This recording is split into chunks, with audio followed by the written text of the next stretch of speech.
Robots Radio presents... In 1975, director Milos Forman and star Jack Nicholson rioted their ways through American theaters with this psych ward drama. In 2020, we try a fan-favorite bourbon at cask strength. The film is One Flew Over the Cuckoo's Nest. The whiskey is Knob Creek Single Barrel. And we'll review them both. This is The Film and Whiskey Podcast.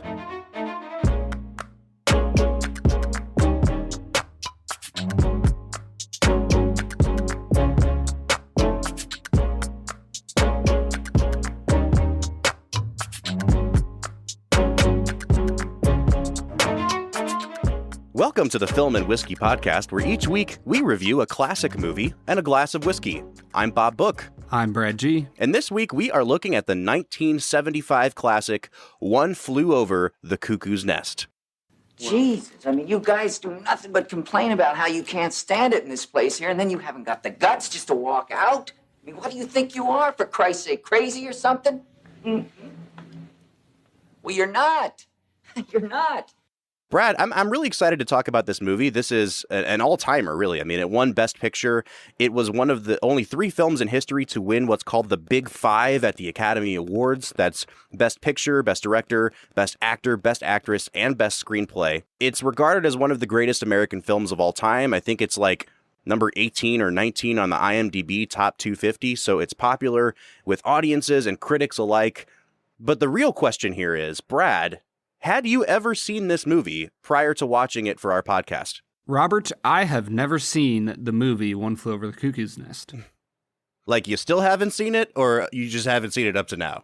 Oh, yeah, no, I'm just going to do this review blind. I figured. You're basically just giving your opinion based off the DVD cover, right? I'm also going to, plug my nose and, rinse my mouth out with mouthwash right before I taste the whiskey. Oh, perfect. Yeah, that's the way to go. Yeah. You've learned a lot in the last year of doing this podcast. As blind a review as I can give. Okay, so you hadn't seen this movie before. And, for people who may be turning in for their first time to our podcast, the conceit of our podcast is that I grew up as a huge movie nerd. Brad, one of my best friends, has seen a ton of movies, but he hasn't seen a lot of the movies that are on this list I put together of films I think everyone should see. And so we're working our way through this list. Some movies Brad has seen before, some he hasn't. And so this is one of those films that Brad is coming to for the first time. And I'm anxious to hear what you thought of this movie, Brad. Yeah, I mean, anymore, with the amount of varied reactions I've given you with movies, I just like keeping you on your toes. It's a blast. And you really do. So it seems like you're kind of keeping me in suspense here on your initial thoughts with the movie, too. So maybe the best way to go is to just hold off on any evaluation, any review of the movie for now, and jump right into our favorite segment, which is called Brad Explains. This is where Brad walks us through the plot of the movie, and there is a spoiler alert. I mean, we're going to spoil the whole thing, so if you haven't seen this 45-year-old movie, now would be the time to hit pause and come back after you've seen the movie. But Brad, can you break down the plot of One Flew Over the Cuckoo's Nest? One Flew Over the Cuckoo's Nest is a story about a younger man, probably in his mid-30s or so, who is in a bit of trouble with the law, and they send him to this psych ward to evaluate whether or not he is crazy, insane, has, mental, psychological issues. And the entire movie is about his interactions with the longer-term patients of this ward, how they interact with their primary caregiver, a woman named Nurse Ratched, and it follows his ability to be a rabble-rouser, to be a leader, basically to try to shake up life on this ward. And we get to see opportunities of relationship and how Jack Nicholson is able to build up these people's confidence in the psych ward. And it ends pretty crazily. By the end of it, he becomes very angry with Nurse Ratched for reasons that we will talk about, and he tries to kill her. After he tries to kill her, they give him a lobotomy. And that's that. His best friend on the ward is a guy named Big Chief, and he smothers him with a pillow and breaks out and runs off into the darkness. And that is the story of One Flew Over Cuckoo's Nest. It sure is. And Brad, I think now's the time. I want to hear your initial thoughts on the movie. Like, did you think it was a good movie? Were you on board for it? This is the second movie we've watched now by director Milos Forman. maybe some comparisons to this movie or Amadeus, which you liked better. I love to hear whatever you want to get out here in the open at the top of the episode. Take it away, sir. Yeah, this movie was interesting for me, partially because I know how famous it is. You know, I know it's a really big movie. I know it has an 8.7 on IMDb. I know it has a lot of historical value in cinema. And so coming into it, I was just curious. I was really excited to watch it. This might sound really bad, but my wife and I have been recently watching through the TV show House. And spoiler alert for that, but they start one of the seasons of House with the main character, Gregory House, in a psych ward. And we were literally like 5 minutes into this movie, and I was like, oh, they based like all 2 or 3 episodes of that show off of One Flew Over the Cuckoo's Nest. So there was like that part of me that immediately I was like, oh, this is a landmark piece of cinema that has affected things. I think those episodes were filmed in like 2010 or 11. So getting into the movie, I really enjoyed it, but it starts slow. It's not really until halfway through the movie where you really kind of get the ball rolling. So I kind of struggle with it at the start, but in the end, Bob, this is a fascinating movie. It's gripping. It draws you into the characters. You really fall in love with all the oddities of each individual person. I mean, it's an all-star cast. You look at all of the people in this movie that go on to be something big or already were something big, and you just kind of go, wow, how did they get all of these people in this movie? So overall, this is a great movie, man. I was very impressed, even despite the slow start that it kind of had for me. Yeah, Brad, I think I first saw this movie when I was in high school. So I don't know, let's just say I was 16 when I first saw it. And I've probably only sat down and watched it all the way through, maybe another 3 times since then. It's been a long time since I've seen this movie. And I do agree with you. I think that this movie does have some pacing issues. I actually didn't struggle with the beginning of the movie. I thought they moved that along pretty quickly and pretty well. But some of the sequences in this movie, it really does seem like they drag them on past the point where they're like actually serving a purpose in the movie. Like I'm thinking in particular about the scene where they steal the boat, which is a really great moment in the movie. And it says a lot about, I think, some of the deeper themes of the movie about, you know, kind of giving these guys a hint of freedom. But that sequence goes on forever. And then towards the end of the movie, when Nicholson sneaks in 2 women onto the ward and they basically have like a bacchanal on the psych ward, like that sequence goes on for probably 20 minutes. It's a really, really extended sequence. And I think some of the pacing issues in this movie, they affect the rest of the movie negatively for me, because especially at the end of the film, I felt like that sequence of them having the big party lasted too long.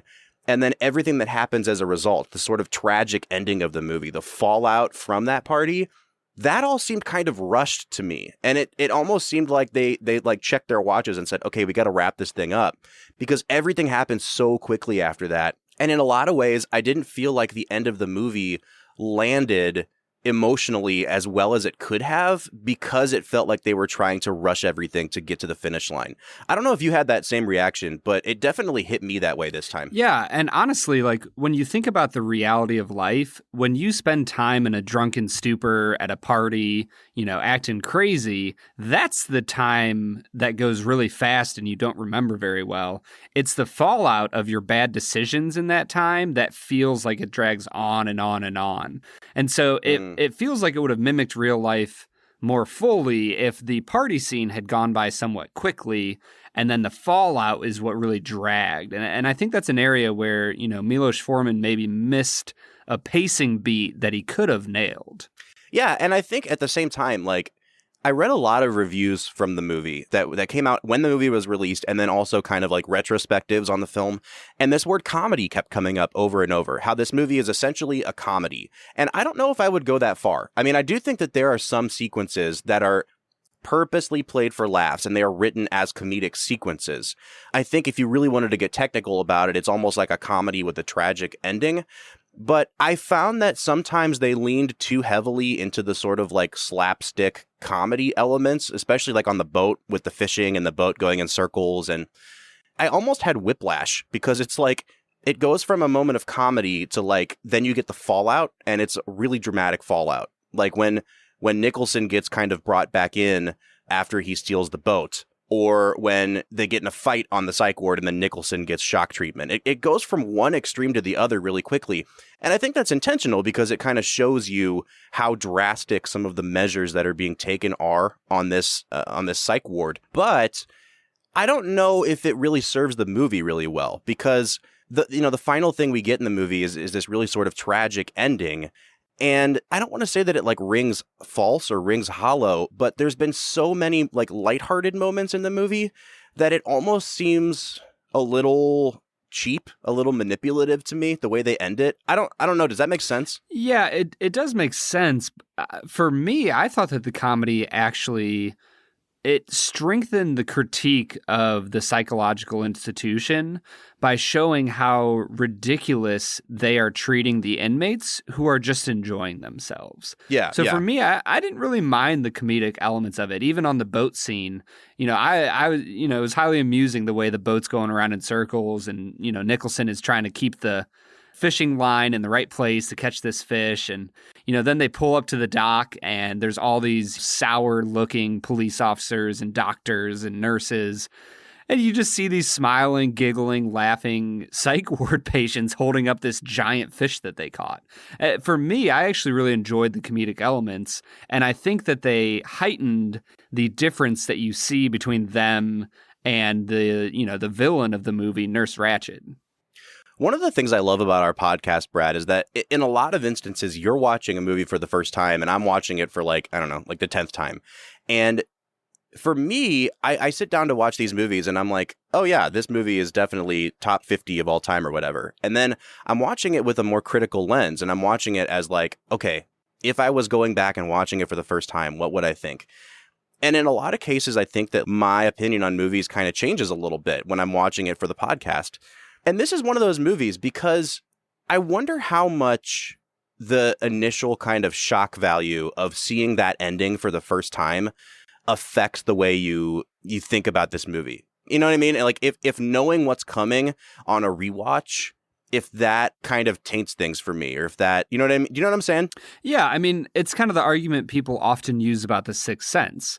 That, if once you know the spoiler, oh, well, it's not much of a movie and it's just about the spoiler. And I think that they are wrong in that instance, but I would agree with you, 5-6 years from now, if I ever go back and watch this movie again, I might view the movie differently knowing what happens at the end of it. Yeah, for sure. But again, I don't think that takes away from the great things that do happen in the movie. And I do think this is a great movie.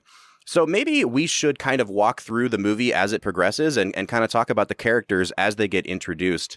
I think that the character of McMurphy, Jack Nicholson's character, is a really complicated character to talk about because the whole conceit of like why he's in the institution is because he's in jail for statutory rape, which is like a really weird thing to base your hero around. I was not a big fan of that. No, I wasn't either. And I do appreciate that, like, they're not pulling any punches and they're not trying to convince you that he's actually a good person. Like, he's kind of an anti-hero. And I think throughout the whole movie, too, he's just kind of an a-hole. Like, he's a jerk for a good portion of the movie to everyone on the ward with him until he really kind of realizes what Nurse Ratched is doing psychologically to them. And I think he does have a good heart in some moments, but Jack Nicholson plays him so well because he does that sort of smarmy, smirking Jack Nicholson, arrogant, butthole like thing that Jack Nicholson does. And it's like, it's so infuriating. And you know that like if you were in the position of Nurse Ratched, you would absolutely hate this guy, but he plays it so well. Yeah, honestly, as I went throughout this movie, for the first, probably hour of the movie, you kind of go back and forth and you kind of wonder, man, is Nurse Ratched actually that bad? Or is she genuinely trying to create a structured system for these, tortured people's minds so that they don't have to deal with the randomness and craziness and suffering of real life? And so you kind of start wondering, is she actually helping these patients more than Jack Nicholson is? And I honestly kind of felt like they were setting it up so that eventually Jack Nicholson's pranks and craziness would kill one of the patients, which In a sense, it kind of does. It kind of does, yeah. And so you start to wonder, like, is Nurse Ratched really the bad person here? Now, obviously, by the end of the movie, you realize that she is, and you texted me this earlier, but, like, she's really one of the greatest villains of all time. Absolutely. Nurse Ratched, look! The chief put his hand up. Look, he voted. Would you please turn the television set on? The chief has got his hand up right there. The chief voted. Now, will you please turn the television set on? Mr. McMurphy, the meeting was adjourned and the vote was closed. But the vote was 10-8. The chief, he's got his hand up. Look. No, Mr. McMurphy. When the meeting was adjourned, the vote was 9-9. Oh, come on. You're not going to say that now. You're going to pull that henhouse shit now. When the chief just voted, it was 10-9. Now, I want that television set turned on right now. She's terrifying. But as far as Jack Nicholson goes, honestly, as I finished watching this movie last night, I realized that this movie spawned an entire decade's worth of character type. Like, when I think about 80s movies, you think about the classics like The Breakfast Club, Ferris Bueller's Day Off. And in all reality, the title characters in those movies are based off of McMurphy in this movie. He's a rabble-rouser that enters into a situation and causes trouble, whether it's funny, whether it's abusive. They come in and they cause this trouble in order to have a good time. And so I got done with this movie and I was like, man, like, you could see half of 80s cinema built off of this one character. Yeah, and the thing that's really interesting to me is that, like you said, as the movie progresses, you come to understand that Nurse Ratched, she thinks she's helping people, but she really is also at the same time very manipulative and is psychologically dominating these people into submission. And so as the movie progresses, you start to see her true colors in the same way you start to kind of see McMurphy's true colors. Like, he is a rabble-rouser and he does hate authority and he is a screw-up. But he also really deeply cares for the people on the ward and he doesn't want to see them be dominated by her the way she's doing.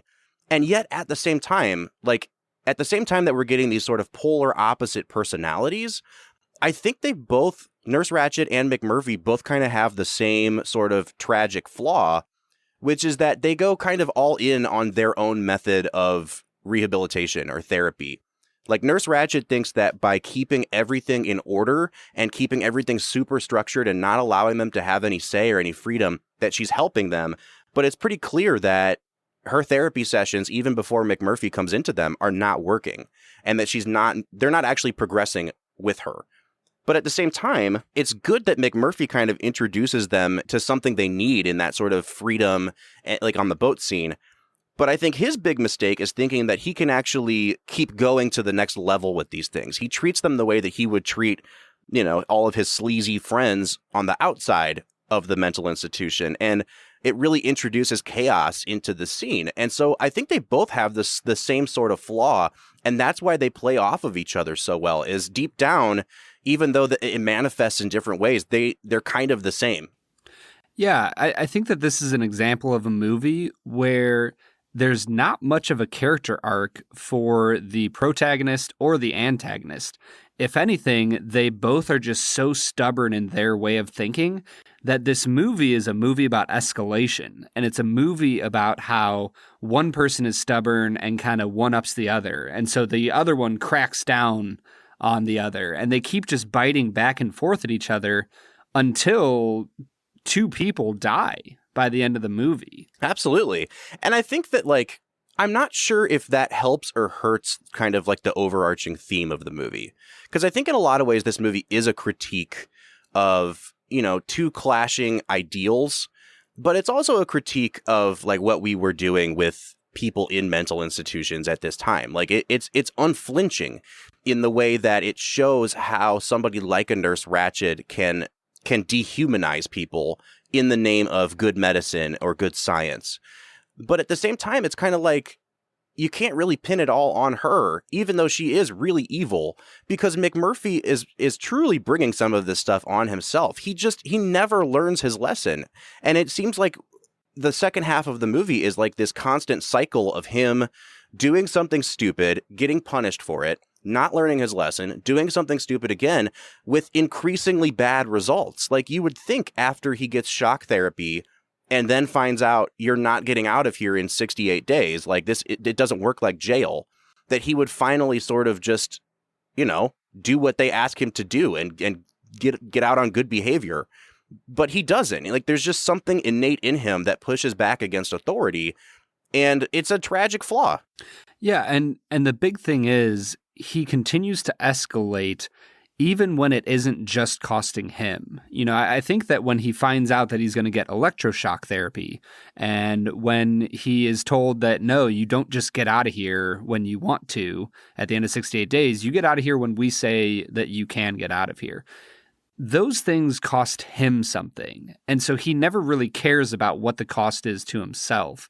And the problem is, as he escalates this war between him and Nurse Ratched, it begins to cost other people on the ward more and more and more. And I think that's where we see the fatal character flaw for Nicholson's character, is the fact that even then he doesn't seem to care. And if anything, it causes him to retaliate even harder, which causes more and more problems for the people on the ward. So he's just not a good person, and he doesn't care about what others think or about the cost that, his actions have for others to pay.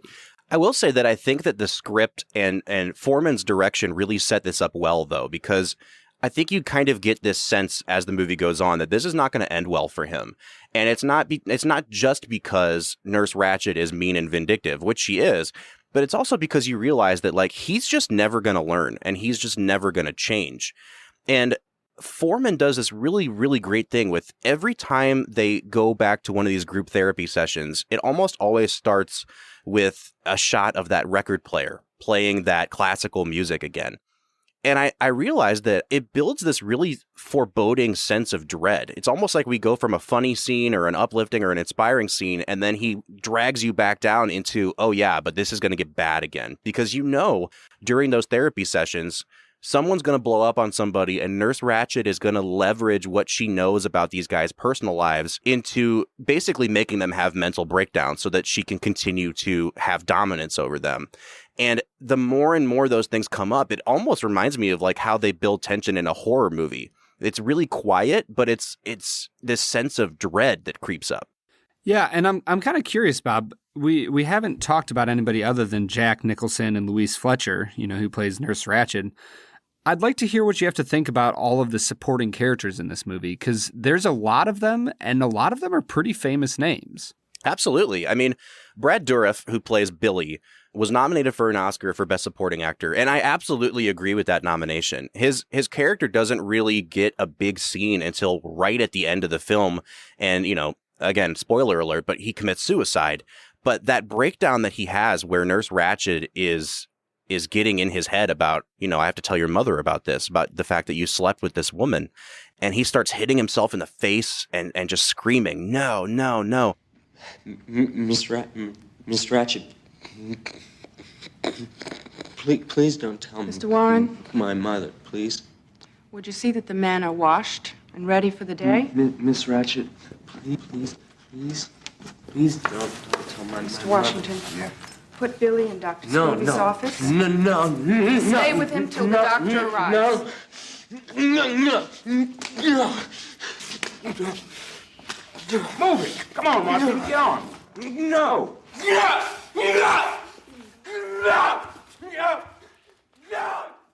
It's a really powerful scene, and for me, it actually is probably the most emotionally powerful scene in the movie, even more than McMurphy's death at the end of the film.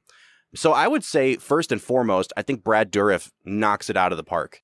Yeah, that scene is so brutal because of one simple thing. You see, Billy Bobbitt finally speak clearly, and he only says like 4 or 5 words before he descends back into, the stuttering, gibberish way of talking.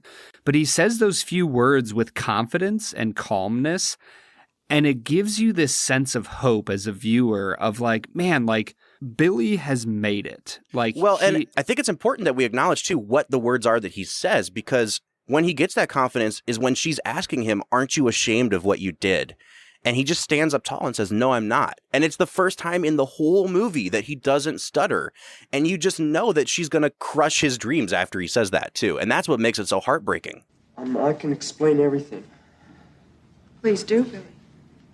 Explain everything. Everything? Aren't you ashamed?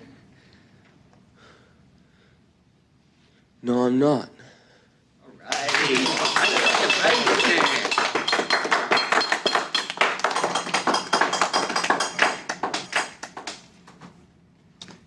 You know, Billy, what worries me is how your mother's going to take this.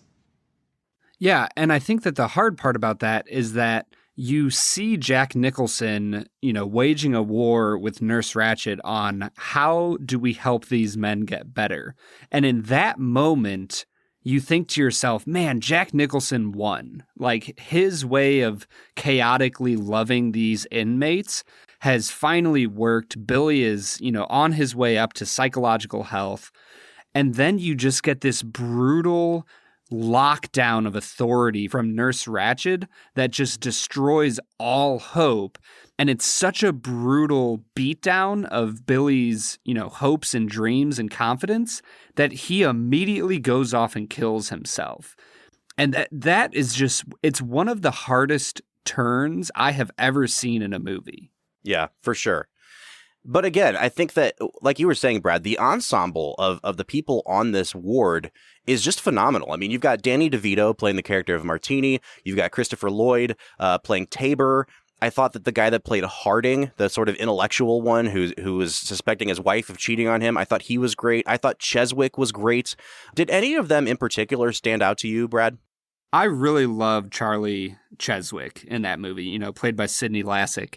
I thought that he just had a way of communicating with McMurphy that was just so honest, and he kind of evoked the feelings of a child just looking to be loved and cared for. He wanted to be on the winning team, and he was just so convincing in that performance. But honestly, my favorite performance from the people that you just mentioned probably was from Christopher Lloyd. He's just so fun and interesting, and he's always observant over everything. I really enjoyed Christopher Lloyd in this movie. And then I think the last person, Brad, that we should talk about is Will Sampson, who plays Chief. This is actually a harder role than I think people give it credit for, because he has to communicate a lot in silence. The first probably 2/3 of the movie, he doesn't say anything, and everyone in the film thinks that he's deaf and that he's mute. And it's a really great reveal when him and Nicholson are kind of sitting out in the hall waiting to get shock treatment, that he's like, juicy fruit. And that's like his first line. And it's a great punchline. But from there on out, he kind of becomes the emotional core of the movie. And he's the last character on screen. He's the last character that has a line of dialogue. And I think that he just does a great job in this role as this kind of stoic figure who's watching over everything that's happening around him. They give him a couple great character touches where he's talking about how he sees that they're doing the same thing to Nicholson that they did to his dad, basically, that all the people around him are driving him to these self-destructive tendencies. And I think that's one of the first moments in the movie where you start to understand that Nicholson is on a path where it's not going to end well for him. But it also really helps develop that character of Chief. I'm wondering what you thought of him in this movie. I think that Chief is a beautiful character, because while with Billy Bobbitt, you see Nicholson's influence pretty suddenly at the end, that he becomes this man and stands up for himself, I think that you see Chief slowly warm up to Nicholson and care for him. And so when Nicholson finally gets him to say juicy fruit and realize that he's just putting it all on, it's almost like this slow burning small victory that just, like you said, it's the emotional heartbeat of the movie, is the fact that Nicholson is able to connect with Chief. And so his performance is amazing, but I will say the ending of the movie is hard for me. You move from Chief smothering Nicholson after he has his lobotomy, and then he picks up the drinking fountain, whatever it is, this giant piece of stone. He throws it out the window and he just kind of runs off into the woods. And for some reason, that ending was a struggle for me. I guess he was doing it in honor of, McMurphy and the chaos that he kind of brought to the ward. But it just felt like a weirdly uplifting moment that happens seconds after he killed Jack Nicholson, who just had a lobotomy. It just felt awkward at the very end. Well, yeah, that's the thing that I don't like about the ending in this movie is that it seems like it's an ending for the audience more than the characters in the movie. Because you get the sense that he looks at this lobotomized Jack Nicholson and he's like, I'm not going to let this place basically get the best of you. And you're going with me. And so at first you're thinking, like, what's he going to carry him on his shoulder? But it becomes very clear that what he's saying is like, I'm going to carry the spirit of what you were talking about with me. And so he smothers Nicholson. He decides to honor him by throwing that fountain through the window the way that Nicholson said he would. And the patients all wake up and Christopher Lloyd starts cheering. And it's this uplifting moment because I think in that moment, for all they know, they don't know what happened to McMurphy and they're watching this thing go through the window. And I think they're thinking like McMurphy did it, or, at the very least, the spirit of McMurphy lives on. And they're watching Chief run away, and it's this triumphant moment. But then, like, if you really think about what's going to happen after that, they're all going to wake up in the morning, and they're going to see that McMurphy is dead in his bed and got a lobotomy. So it's kind of like, it's triumphant for the audience, but it's only triumphant because we don't actually have to see the aftermath of what happens. It's kind of a downer of an ending, really, for all those patients that are still in the ward. Yeah, I 100% agree with you, Bob, and I think we need to talk more about this. But for now, I think we also should live in the spirit of McMurphy because I believe he would also enjoy this Knob Creek single barrel proof. Well, let's get to it, Brad.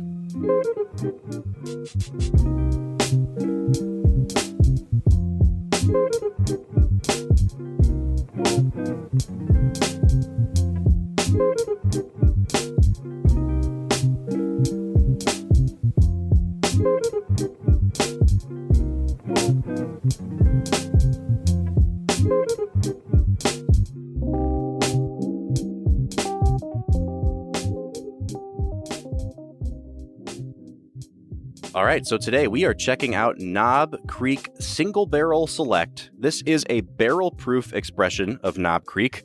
Brad, have you ever had the regular expressions of Knob Creek before? I think their bourbon is phenomenal. I know that at some point I have had Knob Creek, but it's been a really long time, and I can't remember how I feel about it. One of the great things about Knob Creek, just their regular bourbon, is that the lowest proof you can get is bottled in bond. It's 100 proof.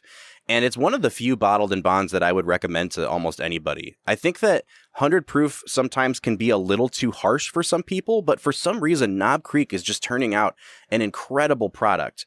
And what we have here today is actually a bottle that I picked up when we were in Kentucky and we interviewed Justin Sloan at Justin's House of Bourbon. Justin's House of Bourbon. Whoa, whoa, whoa, whoa. If you're in Lexington or you're in Louisville, check out Justin's House of Bourbon. They are just incredible stores. But Justin had just gotten this shipment in of their Knob Creek barrel pick. They went to the distillery and picked out a single barrel. So this is actually a 15-year Knob Creek selection. It was put in the barrel in January of 2004. It was taken out January of 2019.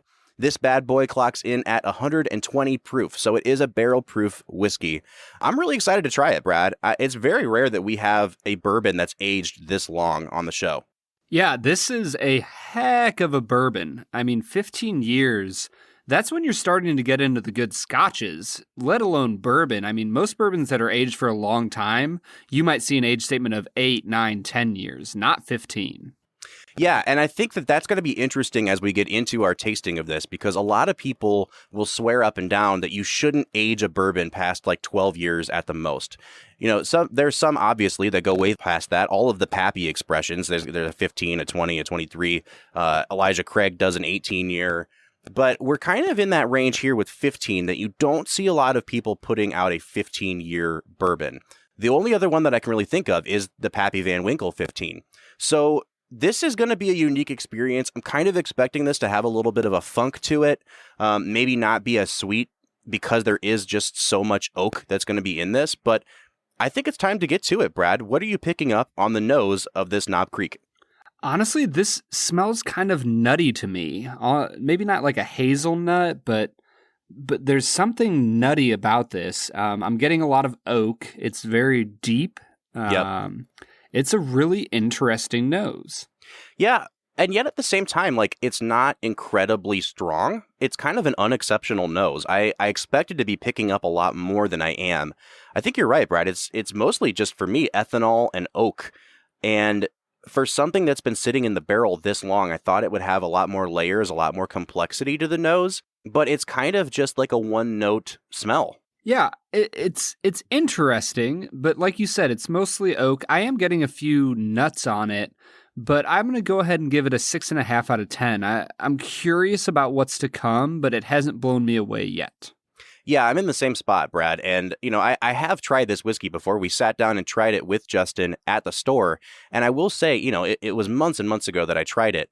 I'm wondering if the sort of mellowing process of having this bottle open for the last 8 months has affected this whiskey, because I don't remember it being this sort of simplistic on the nose. I'm going to give it a 5.5 for now. Hopefully it kind of opens up a little bit once we take a sip.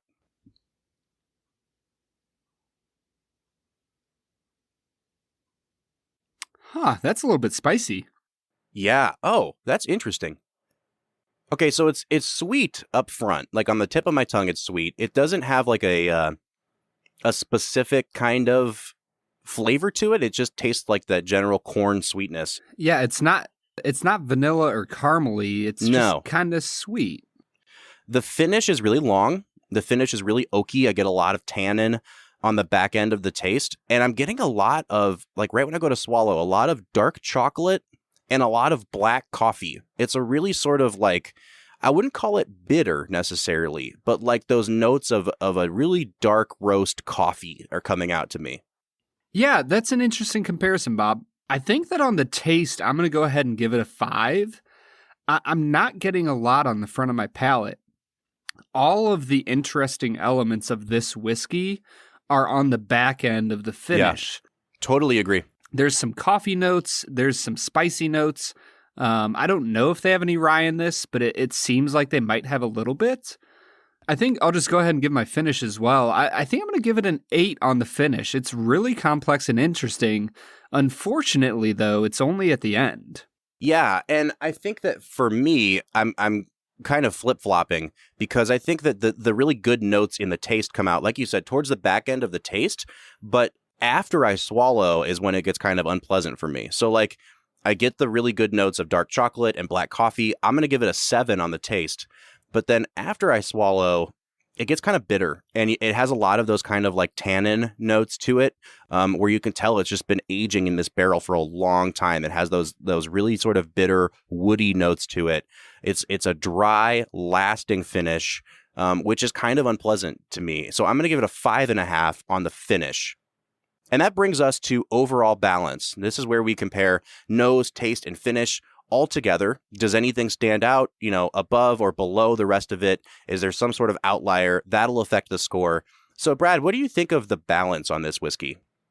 Honestly, this is not a very well-balanced whiskey. I'm not getting the sweet notes at the front of the taste or the spicy notes on the finish in the nose.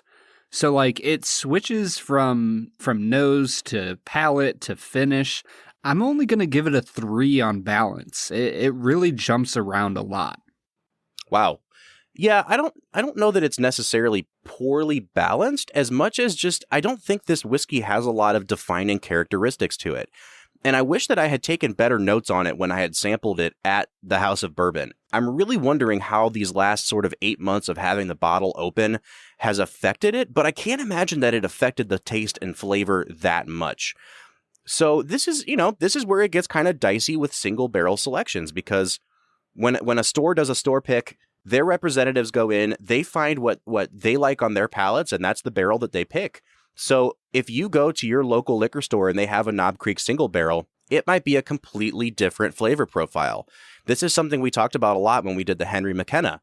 One barrel of Henry McKenna won the best whiskey in the world, but the barrel that you pick up on the shelf, it might taste completely differently and you might hate it. So for this particular barrel of Knob Creek, I don't think that it's particularly well balanced, and it's kind of just not an exceptional whiskey. I'm going to give it a 5.5 on balance. I like that you describe picking up a barrel at the store as if you could just go to the liquor store and see Is that this what I said? massive barrel sitting on the shelf. Like, oh, I'll take that one. I grab want that. it. Let me have my giants grab that for me.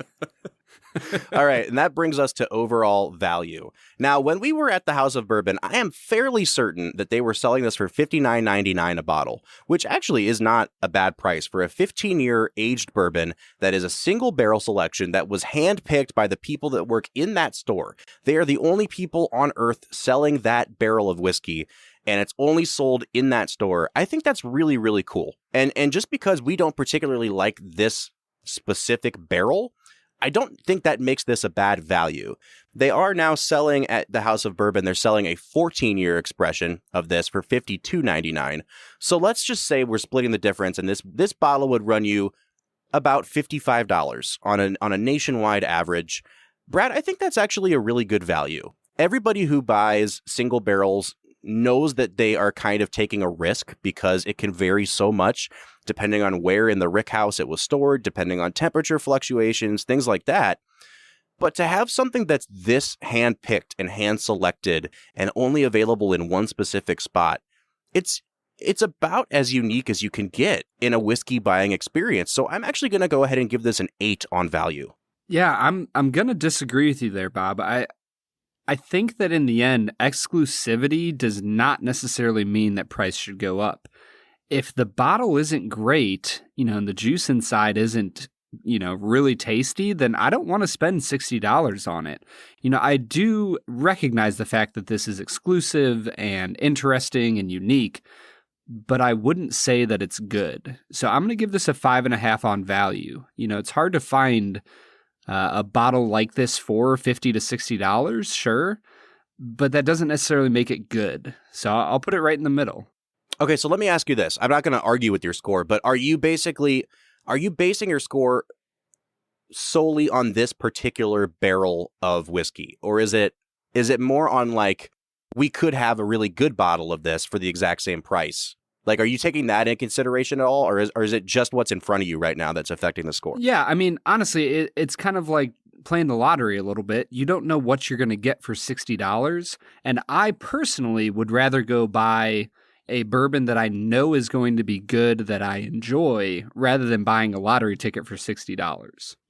Yeah, and I think that has a lot to do with our personal taste. I think Brad and I are both bigger fans of like small batch bourbons than we are single barrel, just because, like you said, there's an element of risk involved with it.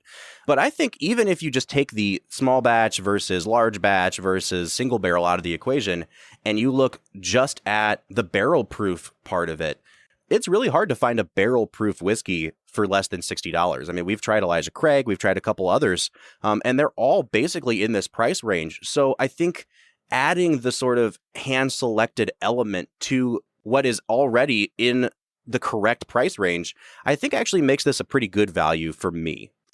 Yeah, if the whiskey tasted better, I would give it a higher value score. All right, so that's bringing me out. I think it's fair, Brad. That's bringing me out to a 31.5 out of 50. This is not an exceptional whiskey, but I appreciate what Justin's House of Bourbon was doing here. And again, I want to say thank you so much to Justin's House of Bourbon for providing us this bottle of whiskey. I popped it open with friends that I was staying with in Kentucky when I went down to do the interview, and it has made fans of a good many people in its short life. So thank you again, Justin's House of Bourbon. Yeah, and it's funny, Bob, we've been quibbling over, value score, but in the end, I came out only 2.5 points off of you. I'm at a 29 out of 50, and let this far be away from the fact that Justin Sloan is an amazing guy. If you are in Kentucky, let alone the Lexington area, go check out Justin's House of Bourbon. If you care anything at all about the history of bourbon, about tasting and trying good quality bourbons, go check them out. It is a great place to be. That's bringing our average out to a 30.25 or a 60.5 out of 100. Again, not a great bourbon, but if this is what you're in the market for, a single barrel, then you really can't do a lot better, in my opinion, of finding that sort of hand-selected, barrel-proof, single barrel expression for this price point. So it really just depends on what you're looking for. Brad, would you recommend this whiskey? No. Okay. I don't think I would recommend the whiskey in this bottle either, but if you're willing to take the risk on a different single barrel selection from a different store or even from a different barrel that the House of Bourbon picked, I do think this is the price point to do it at. If they were selling this for like $70 or $75, I'd say absolutely not. But I think they are pricing this really honestly and really fairly. So if you're willing to take the risk, then yes, I would recommend it. For the everyday consumer, probably not. And in the end, I think that's all that needs to be said. But Bob, I'm really excited to get back into One Flew Over the Cuckoo's Nest with you. Let's do it, Brad.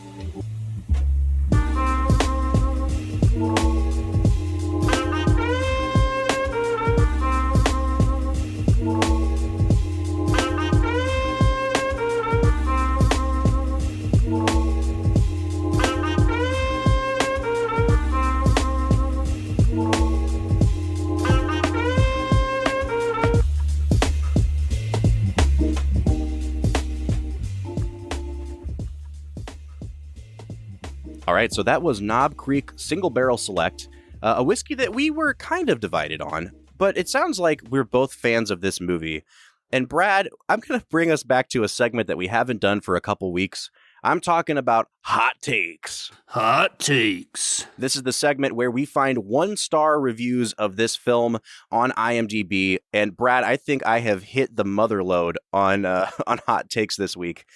This kind of almost sounds like a troll, but it's just so funny and so ridiculous that I have to read this review on air. Yeah, I think that when you delve into the depths of the internet, sometimes it's hard to tell whether or not you're finding somebody who's being facetious or genuinely is just ridiculous. Well, so Bob, I'm curious to hear this. I'll let you decide for yourself. This 1-star review of One Flew Over the Cuckoo's Nest comes from Pathetic Cinema. Username is Pathetic Cinema, and this person titles their review, McMurphy and the Chief, a fatal misunderstanding. Wah, wah, wah. The Chief kills McMurphy because he thinks he's ignoring him. Shocking. Also, as an ornithologist, I study birds. All manner of birds, especially cuckoos. This movie didn't have a single cuckoo. What a crushing disappointment. All I got instead was a bunch of lunatics running around and making silly noises at each other for 2 hours. With a title this misleading, the film should be scorned. I waited and waited to catch a glimpse of at least one cuckoo, but nothing happened. Instead, I witnessed some ridiculous scene in which McMurphy ignores a big chief and is killed with a pillow for doing so. Not a bird in sight. At the end, some Indian guy runs off into the woods. Still, I waited for a glimpse of at least one bird. Nothing. How can anyone call a bunch of maniacs drooling and farting entertainment? I'll never know. 1 star. Bob, I'm not gonna lie. I think we might have just gotten trolled. Oh no, we 100% got trolled, but it was such a good troll job that they deserve to be read on the air anyway. I mean, they did point out facts. McMurphy did ignore Chief at the end of the movie. Chief did kill him, and there was not a single bird in the entire movie. Would not recommend if you're a bird lover. 1 out of 10. Yeah, I agree, man. That's an insightful essay on a movie that many have, just falsely regarded as a classic of cinema. All right, Brad, let's get back into talking about this movie for real. And Brad, we were actually talking during the intermission about things that we didn't like about this movie, and we both landed on the fact that we disliked the performance of Dean R. Brooks, who is Dr. Spivey in this movie, the head of the hospital. And I don't know if it's fair or not for us to dislike him because Mr. Brooks was not an actor. He was actually the head of the Oregon State Hospital where the movie was filmed. And because he was so open with the crew coming into the building and filming in different portions, they actually let him play a character in the movie. However, I will say that I think it was a huge mistake to let him play like one of the bigger parts in the movie because the man is just not a good actor. Yeah, it helps me to hear that story to have a little more grace for him, but it feels like whereas Nurse Ratched is like the face of the operation that you see day to day, it seems like the doctor that is over her, that is observing all of the patient's care, it feels like he should be the puppet master. He's the one pulling the strings. He's the one controlling what happens on the ward.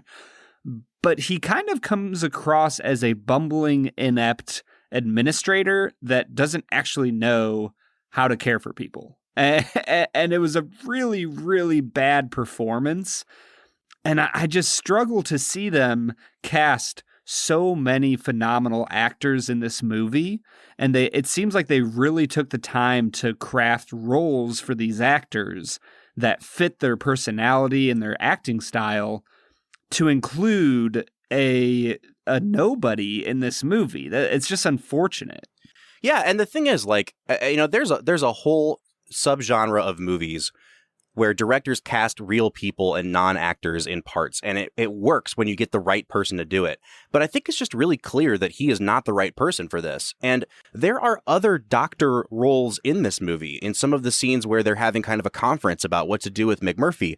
And I'm like, give this guy one of those roles. Give him 3 lines. Don't make him be in 5 different scenes of the movie, because I think it's pretty clear from the first time we see him, when he has his first little face-to-face with McMurphy, that Jack Nicholson, you can kind of tell, is going off script a little bit. He's like banging things on the desk, like killing a bug or something. And this poor guy has no idea how to ad-lib or improv at all. And I think that it's kind of a struggle to get through that scene because they let it play out to its full extent. But the guy's just not an actor. And it really comes to a head at the end of the movie when Brad Dourif's character, Billy, kills himself. And this guy pushes through the whole crowd that's like gawking at Billy's like open bleeding neck. And his whole reaction is just, Billy. And I'm like, dude, you gotta muster up a little more emotion than that. Like, it's a really bad, glaringly bad performance in a movie full of good performances. Yeah, and that's what makes it so bad, is that there were so many phenomenal performances in this movie that his just stands out. And like you said, they had an opportunity to include him in the movie in a smaller role of saying 1 or 2 words about his, fitness to be in the public life or back on the work crew. But no, they had to give him this role where he had a decent amount of lines in the movie. And even the fact that he doesn't have a lot of lines, he had a large presence in the movie. Yeah. And he just shouldn't have. Well, before we move on, I do want to talk some more about one of the great towering performances of this movie, and that is Louise Fletcher. We talked about her quite a bit in the first half, but I think her story is really interesting. She was an actress that kind of came up with Jack Nicholson in the New York theater scene in the 1950s when she was in her 20s. And in her 30s, she hadn't been getting a lot of jobs, and she kind of quit acting to take care of her family. She had a couple kids, and she gets cast in a movie that's being directed by Robert Altman in the early 70s. And based on the strength of that casting, she lands Cuckoo's Nest. And so she's 41 years old when they film this movie and release it. She wins the Oscar for Best Actress, and then after that, she kind of gets typecast as a villain role because she does it so well in this movie. And she kind of has gone on record in saying, like, yeah, I kept taking those roles as the villains in movies because I wanted to get paid and I wanted to keep working. And kind of famously, she took on the role of a villain in the sequel to The Exorcist, Exorcist 2, which is now regarded as like one of the worst horror movies ever made. It's a terrible movie. But she actually turned down playing the role of Carrie's mother in Brian De Palma's movie Carrie, which is a horror classic, to take The Exorcist 2. But looking at her story, I think it's one of those classic examples of Hollywood not knowing what to do with actresses once they hit the age of 40, because she gets catapulted onto the big stage. She wins an Oscar, and then almost immediately Hollywood wants to, relegate her to only playing the villain or like, the evil stepmom, basically. And she's had steady work since this film, but I feel like because of, the general lack of roles for women of this age, we were really kind of robbed of seeing Louise Fletcher in more important or bigger roles as she aged.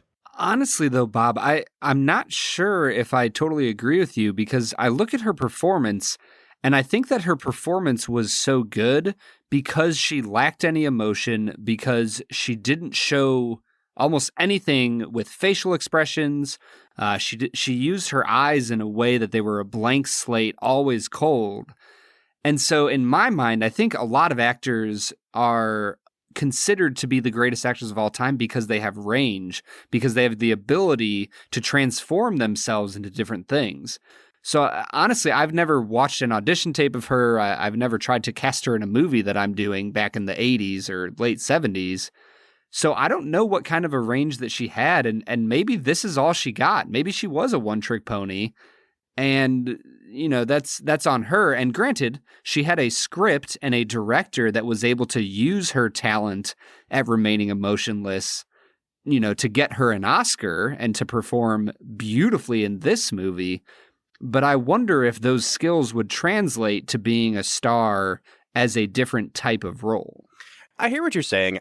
I don't know if I completely agree. Like you said, I don't know if she ever got the chance to prove that she had the range, but I also don't know if I would call her emotionless in this movie. Like, you're right, she does play really kind of stoic and stone-faced, but I think the more the movie goes on and the more she starts to see McMurphy as a threat, I think she does a really brilliant thing with how you kind of see the cracks in the facade a little bit. It's not like she's playing every scene exactly the same. I think as the power dynamic and the power struggle goes on, you really start to see those little nuances in her performance come out. And, the director, Milos Forman, he said that he had always kind of imagined Nurse Ratched being like evil personified.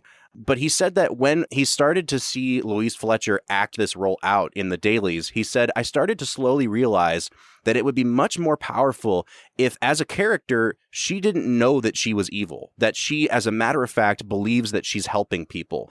And I think Louise Fletcher does a really good job of kind of balancing those two things, where she is really vindictive towards McMurphy, and she is really psychologically manipulative. But at the same time, you never really know how much of it is being done on purpose and how much of it is being done because she thinks that's actually how you rehabilitate people. I thought she just did a fantastic job in this film.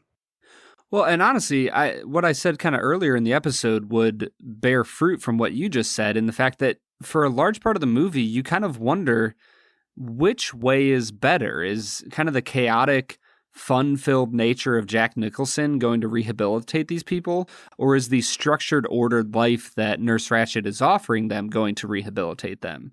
And by the end of it, I think that you see, especially with the final act of Billy Bobbitt, you see that she doesn't care about actually rehabilitating. She just wants to have power. Absolutely. And so she definitely is a villain at the end of the movie. But honestly, Bob, the more I look at it, we've kind of framed this movie as a debate between McMurphy's style of rehabilitation and Nurse Ratched's style of rehabilitation. And we've talked about how the ending of the movie, it's a struggle, because when she runs away after murdering McMurphy, it's kind of a crowd-pleasing ending. But I'm curious, before we give our final scores, what do you think that the moral of the story is? Yeah, I think that I kind of hinted at this earlier, Brad. I'm not sure. I think it gets a little bit muddied, because is this a movie about a power dynamic between two characters? I've seen some think pieces that say that this is a movie about countercultural clash, and McMurphy represents young people, and Nurse Ratched represents the more conservative older people in the 60s when the novel was written. I don't know if I'm going to go in on all that, but I think Roger Ebert kind of picked up on the same thing that we were picking up on, Brad. He wrote a review in his book, Great Movies, where he says that One Flew Over the Cuckoo's Nest is remembered as a comedy about the inmate revolt led by McMurphy, and the fishing trip, and the all-night orgy, and his defiance of Nurse Ratched. But in fact, this is a movie about McMurphy's defeat. One can call it a moral victory and rejoice in the chief's escape, but that's a small consolation for McMurphy. And I think that struggle is really what kind of muddies the movie for me. When Roger Ebert first reviewed the movie, he didn't give it 4 stars. And I think it's because he also saw that the message of the movie wasn't entirely clear. I do think it asks a lot of good questions about, do people deserve to have freedom, or do they need structure? But that ending, it kind of muddies the whole picture up for me. And I don't really know what to make of it, Brad. Yeah, I totally agree, Bob. I was totally on board for the message that this movie was sending until the very end. And I really struggled with this triumphant moment of him ripping the water fountain from the ground, in memory of McMurphy and how he tried to do that, almost one of his first acts when he arrived on the ward. And he throws it through the window and he runs off just like McMurphy said he would. And even like the music in that moment is stirring and vindictive, and it pushes you up on this swell of emotion as you enter into the credits and leave the movie theater. And I just kind of go, man, I don't know if that's what this whole story was about. And yet it seems like Milos Forman is telling me that that's what it's about, because that's what he ends with. Well, I mean, I think we get the picture, which is like, it's a tragedy. Like, McMurphy loses. Like, the system has too much power and the system wins. And the very ending of what the chief does is like that final middle finger and that final like F you to authority. You think you can pin us down, but you can't. Like, the spirit of McMurphy lives on. And I get all that. But again, just like Ebert was saying, and just like we were saying, what's the fallout? Like, when those people wake up in the morning, it's going to be back to business as usual again. And so, like, yeah, maybe it's a small victory, but at the end of the day, Nurse Ratched still pretty much wins. And I don't think the movie did a good enough job of hammering home the sort of tragedy of that, because they tried to give the audience such a crowd-pleasing ending. Yeah, and in the end, I think that's why, for me, this movie evoked so many feelings that I get when I watch, 80s classics that are all about sticking it to the man and trying to beat the system. And I think the dissonance in this movie is that this movie is more honest about the fact that 9 times out of 10, Goliath kills David. There's a reason that the system has the power that it has. It's because it wins most of the time. And so, whereas in the 80s, you have a lot more lighthearted movies where Ferris Bueller does stick it to the man. He beats the principal. And, you kind of have the same thing in movies like The Breakfast Club. But in this movie, McMurphy dies. Like you said, this movie is about the defeat of McMurphy, but it's muddled with this message that, well, but he was kind of victorious. His spirit lives on. And you're like, yeah, but the dude's dead. I don't know if that's a victory. For sure. And I think it's time for us to give our final scores. For such a long time, this movie was an undeniable 10 for me. And on this watch through, again, Brad, I don't know if it's just because I've seen it before and I knew what was coming, but I think that some of the pacing issues really affected me this time. I think that the bad performance of the doctor really affected me this time. And then not really having a clear message at the end of the movie, I think really kind of took this movie down a peg.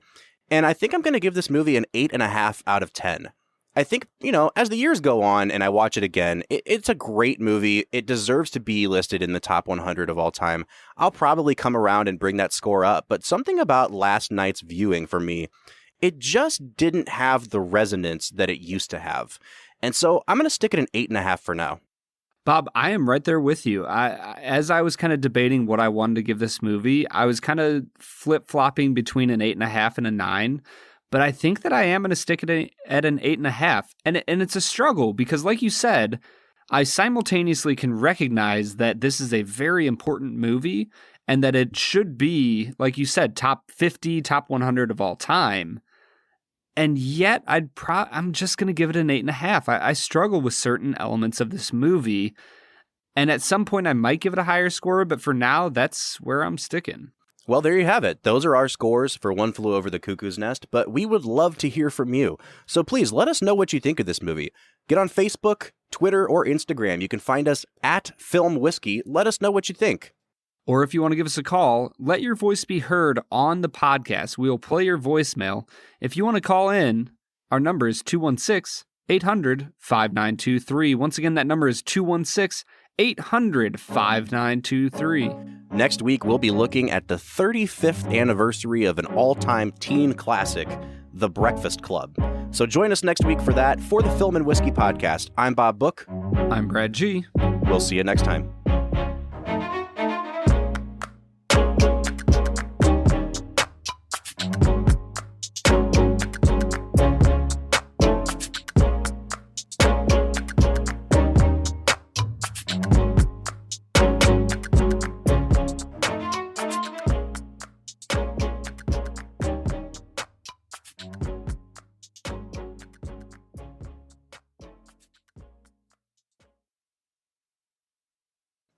Good transition?